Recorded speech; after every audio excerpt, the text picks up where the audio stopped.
Welcome back to the Wall Street Podcast. For this deep dive, we're getting into some crucial economic policy and corporate developments, stuff that's really reshaping global markets and the U.S. economy right now. Our insights today, they're drawn directly from the latest Wall Street Journal, published yesterday. That's Thursday, July 24th, 2025. We'll quickly cover key reports looking at trade policy shifts, their impact on companies, the acceleration of AI across industries, and some critical trends in consumer finance and housing. The goal is to distill the most important points, just keep you well informed. So let's kick things off with global trade dynamics and how corporations are reacting. It's quite a landscape. The Trump administration is pushing hard for a new global trade standard. We're seeing ripples already, like a possible 15% tariff deal with the EU right after a similar agreement was locked in with Japan. That's right. And that Japan agreement, well, it adjusted tariffs on Japanese cars down to 15%. It was 25%, a pretty significant drop. And the market reaction was immediate. Japanese automakers rallied. Toyota up 14%, Honda 11%. Shows you the direct impact. But the flip side, the reaction from U.S. automakers was, well, very different. Detroit's big names, GM, Ford, Stellantis, they came out quite strongly, calling the Japan deal bad for the American industry. Their argument is that it gives Japanese competitors an unfair edge and could mean pricier cars for U.S. buyers down the line. GM even reported a $1 billion hit from current tariffs already. Stellantis mentioned $350 million. Right, significant figures. And it's not just Japan. The EU, they were apparently expecting maybe 10% baseline tariffs. But now, after the Japan deal, they seem to be negotiating towards 15%. Exactly. It sets a precedent. And then you have Canada and Mexico potentially facing much higher rates, 35%, and 30% if deals aren't reached by August 1st, up from 25% now. So this shifting tariff background, it's hitting corporate earnings directly, forcing strategic moves. Look at Hasbro. They actually raised their outlook. Right, citing an improved tariff situation. They expect the impact to be at the low end of their $60 to $180 million range. Yeah. And they're actively diversifying supply chains, moving production out of China. That's key. Then you have the other side. Equinor, the Norwegian energy company, they booked a huge impairment, almost $1 billion, tied to U.S. offshore wind regulations and, importantly, tariff exposure. Yes, tariffs on materials like steel are driving up their project costs significantly. It's a direct hit to their investments. But it's interesting, even with all this uncertainty, some sectors seem resilient. Moncler, the luxury brand, they reported sales up 15% in the Americas in the first half, despite worries about luxury goods tariffs. Okay, so pulling this together, what are the immediate impacts and maybe the forecasted ones of this evolving trade policy, the whole tariff strategy? How's it really affecting industries and companies? Well, what seems clear is this emerging 15% baseline for key partners like Japan and maybe the EU. It offers some clarity, yes, but it's definitely a higher general tariff level than we've seen historically. It's creating distinct winners and losers. Japanese automakers gain an edge. U.S. manufacturers, especially Detroit, are quite concerned about competitiveness, about profits. You heard the numbers. And the fact that so many different companies, from toys to energy, are baking tariff costs directly into their financial outlooks and strategies. It just underscores that tariffs are now a major direct cost factor central to planning. A fundamental shift in calculating risk. Okay, let's shift gears. Let's talk about AI, another massive transformation, policy, investment, strategy. It's all converging. The Trump administration just unveiled an action plan for AI, aiming to keep the U.S. ahead globally. Right. And key parts of that plan include boosting data center construction, encouraging AI exports, and cutting regulations seen as blocking AI development. There's also provision about banning, quote, woke or biased AI from government use and providing clarity on copyright for training data. That's a big one. And Silicon Valley's reaction, mostly positive, it seems. Especially the deregulation focus. We've seen these huge announcements, over $1.5 trillion in data center and manufacturing investments, just staggering numbers. It shows the level of commitment, aligning with that policy direction. Lobbying from tech and AI firms is up significantly too, naturally. You can see it in the financials as well. Alphabet, Google's parent, reported a 14% revenue jump year over year. Cloud and search are driving that.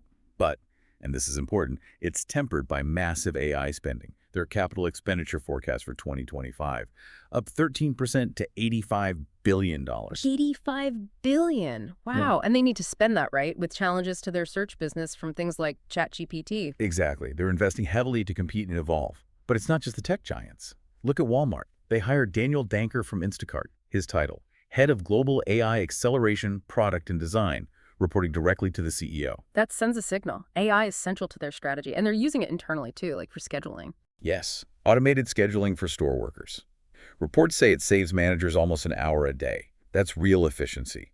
And then there's the startup scene. Dash Bio, for example. Robotics, automating clinical trial analysis for drug makers. They just secured another $11 million in seed funding. Their platform uses robotics, software, AI, aims to cut months-long processes down to days, tackling a real bottleneck in drug development.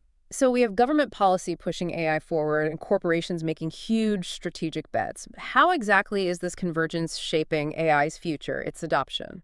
Well, the administration's plan is definitely laying down a framework. It's designed to speed things up by reducing friction, for data centers, for legal issues like copyright, a contrast to maybe prior approaches. And corporations are clearly aligning their money and their strategy with AI. It's both a revenue source, like Alphabet's cloud, and a tool for cost saving and efficiency, like Walmart's scheduling example. The sheer scale of investment, from the trillions pledged by giants to the targeted funding for startups like Dash Bio, it really highlights this broad industry-wide commitment. AI isn't just a feature anymore. It's becoming foundational. Foundational. Okay. Let's turn to our final module, consumer economic headwinds, specifically housing and this buy now, pay later or BNPL trend. The U.S. housing market seems stuck. The national median existing home price hit another record, $435,300 in June, up 2% year over year. But despite the price climb, the spring selling season, which is usually crucial, kind of fizzled. June sales actually dropped to a 9-month low. Affordability is just biting hard. High prices plus mortgage rates still over 6.5%. It's pushing many people out. Inventory has ticked up a bit, yes, up about 16% from last June. Still below pre-pandemic levels, but maybe giving buyers a little more leverage in some areas. So buyers are having to get creative to cope. We're hearing about strategies like smaller homes, co-buying, or even seeking out assumable loans. Exactly. That assumable loan example where a family saved $2,000 a month by taking over a 2.75% mortgage, that's huge in this environment. Rare, but powerful if you can find it. In parallel to this housing pressure, we see buy now, pay later just exploding. Projected volume for 2025 is, what, $116 billion? A massive jump from 2020. Huge growth. But there are warning signs. Nearly a quarter of BNPL users missed a payment last year. And maybe more concerning, up to 1 in 4 users are reportedly using it for essentials, groceries, things like that. That can signal financial stress. Which hasn't gone unnoticed by traditional banks, right? They seem worried. Lack of reporting to credit bureaus is a big part of it, this blind spot. It is. Lenders see frequent BNPL use as risky, partly because they can't fully see it, which is why you see banks like JP Chase, Capital One, actually banning customers from using their credit cards to pay off third-party BNPL plans, citing consumer safety. So the system is trying to adapt. FICO is developing a new model. Yes, trying to address that blind spot. Their new model aims to group these small BNPL loans differently. The idea is to avoid penalizing borrowers for having multiple small plans while still giving lenders a better picture of the overall risk. It's an attempt to integrate BNPL into standard risk assessment. So with living costs high, we have these pressures in housing, this rapid growth and scrutiny in BNPL. What are the critical stresses here, and how are financial institutions really responding at a deeper level? You've got this paradox in housing. Record prices, but stalled sales, because affordability is just crushed by rates. That pressure pushes consumers toward, let's say, creative or sometimes riskier financing. And that connects directly to BNPL. It offers convenience, sure. But its use for essentials is a worrying sign of financial strain for some. So the scrutiny from banks, their actions, and the industry response like FICO's new model, it all points to a systemic effort, an effort to get a handle on the risks in this fast-growing consumer credit segment before it potentially causes bigger problems.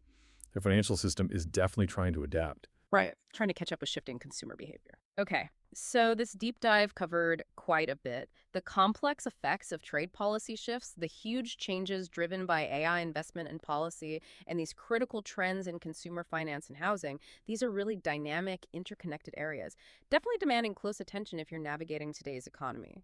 And maybe a final thought to leave you with. As technology keeps advancing, as global economic structures keep recalibrating, consider how this interplay between government action, corporate innovation, and shifting consumer behavior. How will that redefine both opportunity and risk in investment portfolios over the next few quarters?